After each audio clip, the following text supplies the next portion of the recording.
몇 년 전 30년간 연극 무대에선 대배우분과 이야기할 기회가 있었습니다. 제가 물었습니다. 선생님, 연극이라는 것이 리허설 때부터 공연 때까지 계속 같은 걸 반복하는 것인데 지겹지 않으신가요? 그러자 선생님께서는 눈을 동그랗게 뜨며 대답하셨습니다. 다 똑같은 걸 그냥 반복하면 큰일 나죠. 비슷해 보여도 연습은 매일매일 조금씩 다릅니다. 같은 내용 안에서도 오늘은 이렇게, 내일은 저렇게 새로운 가능성을 만들어 가는 거죠. 그렇게 연습을 하면 무대 위에 섰을 때 1000가지 가능성이 생깁니다. 정말 자유로워지는 거죠. 순간 저는 크게 깨달았습니다. 반복의 엄청난 창의력을 말입니다. 창의적인 반복은 우리를 지루하게 만들거나 지치게 만들지 않는다는 것을 말입니다. 반복을 통해서 무한한 자유에 도달할 수 있다는 것을 말입니다. 흔히 우리는 반복된 일상을 답답한 것 또는 지루한 것이라 생각하고 끊임없이 일탈과 자극을 찾습니다. 우리가 매일 핸드폰에 매달려 있는 게 바로 그런 이유죠. 끝도 없이 새로운 자극을 쏟아내는 핸드폰은 그야말로 도파민 공장입니다.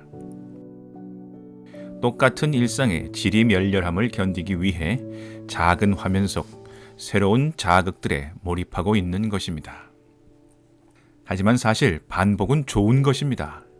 같은 시간에 자고 같은 시간에 일어나고 같은 시간에 밥을 먹는 것만으로도 우리의 몸은 훨씬 건강해집니다. 루틴 속에서 몸에 무리가 덜 가고 에너지 소모가 줄어들기 때문이죠. 또 어떤 일에 익숙해지기 위한 방법은 반복밖에 없습니다. 어떤 일에서 최고가 되려고 마음먹는다는 것은 평생 엄청난 시간을 그 일을 반복하기로 마음먹었다는 것과 같습니다. 최정상의 피아니스트는 매일 365일 하루 6시간 이상을 피아노 앞에 앉아 있습니다. 소설의 대가 스티븐 킹은 365일 매일 오전에 글을 씁니다. 크리스마스와 자기 생일에도 말입니다. 그들은 이런 반복을 통해 예술적 영감의 통로를 언제나 활짝 열어놓는 것입니다. 제가 생각하는 가장 이상적인 삶은 이렇습니다. 하루의 루틴을 최대한 단순하게 만들고 평생 그 루틴을 반복하면서 살아가는 것 말입니다. 눈이 오나 비가 오나 잘 될 때나 그렇지 않을 때나 말입니다. 이렇게 살아가면 매너리즘과 권태에 갇혀버릴 것 같지만 사실 그렇지 않습니다. 중요한 점은 무엇을 반복하느냐 하는 것이니까요. 당연히 우리는 우리가 사랑하는 것을 반복할 때 행복해집니다. 그러니 루틴을 만들기 전에 먼저 우리가 사랑하는 것을 찾아야 합니다. 우리가 평생 반복해도 지겹지 않을 무언가를 말입니다. 그 일이 직업이 된다면 정말 세상을 다 가진 것이나 마찬가지입니다. 하지만 반드시 직업이 아니라도 좋습니다. 자신이 진정으로 사랑하는 무언가를 찾아보세요.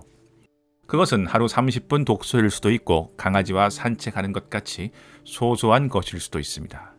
그림을 그리는 일이나 시를 쓰는 것일 수도 있죠. 운동도 정말 좋은 선택이라 할 수 있습니다.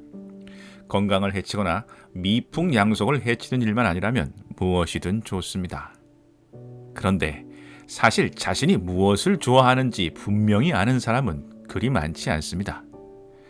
살면서 자신이 진정 좋아하는 것을 찾기만 해도 그 삶은 행복한 삶이죠. 자신이 사랑하는 일을 찾았다면 그 일을 특별한 날, 특별한 이벤트로 남겨두지 말고 하루의 루틴 안에 넣으세요. 가능한 한 같은 시간, 같은 장소에서 하는 것이 좋습니다. 한 가지 중요한 점은 너무 몰입해 일상을 해치는 것은 바람직하지 못하다는 것입니다. 지나친 열정은 오히려 밸런스를 깨고 건강을 해칩니다. 그리고 지나친 열정은 언제나 차가운 냉담으로 변하기 쉽습니다. 그러다 보면 자신이 진정 사랑하는 것을 잃을 수도 있죠. 해밍웨이는 하루에 자신이 쓴 글의 단어 수를 적어서 딱 정해진 분량만 썼다고 합니다. 칸트는 너무 정확한 시간에 산책을 해서 사람들이 칸트를 보고 시계를 맞췄다고 하죠. 이런 정확한 루틴은 늘 같은 에너지와 창의력을 유지하게 해줍니다. 우리는 예술가가 아니라고요? 그렇지만 우리의 삶도 예술가들 못지않게 에너지와 창의력이 필요합니다. 사실 어떤 의미에서 우리 모두는 삶이라는 작품을 만들어가는 예술가입니다. 사실 이런 루틴은 매일 같은 것을 반복하는 것이 아닙니다. 해밍웨이는 매일 다른 내용의 글을 썼고 칸트는 매일 다른 생각을 했을 것입니다. 하지만 우리는 반복 속에서만 진정한 성장을 이룰 수 있습니다.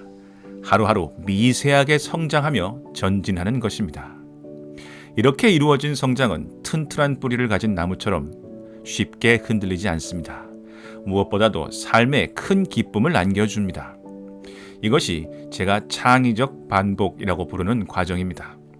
이를 통해 자신의 몸과 마음이 자신의 의도대로 자유자재로 움직이게 되는 수준, 즉 어떤 일의 경지에 이르는 기쁨은 그 자체로 황홀한 경험입니다. 일생 동안 한 가지를 깊게 파고 들어가는 것은 삶을 의미 있게 만드는 아주 현명한 선택이죠. 물론 창의적인 반복은 느립니다. 길게 보면 발전이지만 짧게 보면 무의미한 반복처럼 보일 수도 있습니다. 무엇이든 빠른 것이 미덕인 요즘에는 전혀 안 어울리는 듯 보입니다. 그러나 빠르고 자극적인 일탈에서 우리가 얻을 수 있는 것은 무엇일까요? 허무함 뿐입니다. 의미 없는 일상의 지루함을 견디기 위해 매일매일 끝없이 일시적인 자극을 찾아 도파민의 파도에 몸을 던진다면 우리는 삶에 있어서 가장 중요한 질문을 놓치게 됩니다. 그것은 바로 내가 진정으로 사랑하는 것은 무엇인가? 라는 질문입니다. 이것을 모른다면 우리는 끝없이 방황할 수밖에 없습니다. 하지만 그 질문에 대한 답을 찾았다면 다른 모든 것들을 과감하게 삶 속에서 몰아낼 수 있습니다.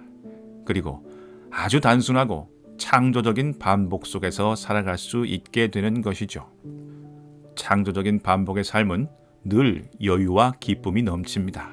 하루하루 창의적이고 활기찬 에너지 속에서 살아갈 수 있습니다. 우리 동네에 30년 넘게 빵을 만들어 오신 분이 계신데 그분은 아직도 반죽이 조금만 잘못되어도 밤잠을 설치신다고 합니다. 빵 반죽은 아주 민감해서 온도, 습도, 재료에 큰 영향을 받기 때문에 아직 더 배우고 더 깨달아야 한다는 것입니다. 매일 새벽 4시에 똑같이 일어나 빵을 굽는 이분의 삶이 지루해 보이시나요? 아니면 행복해 보이시나요? 이상 지당한이었습니다. 감사합니다.